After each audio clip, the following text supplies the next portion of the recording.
have flourished into trustworthy strategies, partnership in compensation, politics, economic and social dimensions. The UAE remains one of Pakistan's most significant economic partner and stands as one of the largest investors in Pakistan. Bilateral trade continues to grow steadily.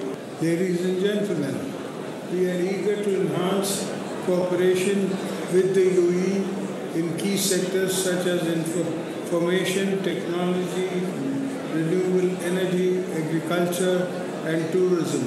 Pakistan's economic recovery is gaining momentum and we offer an investment-friendly environment.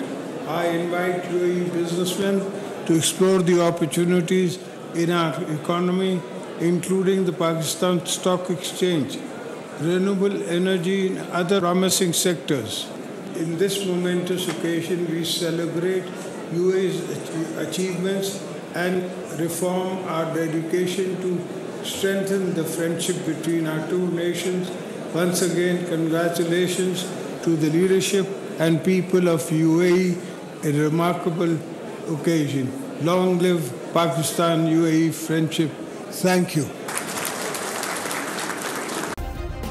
Subscribe करें और bell दबाएं ताकि कोई खबर रह न जाए।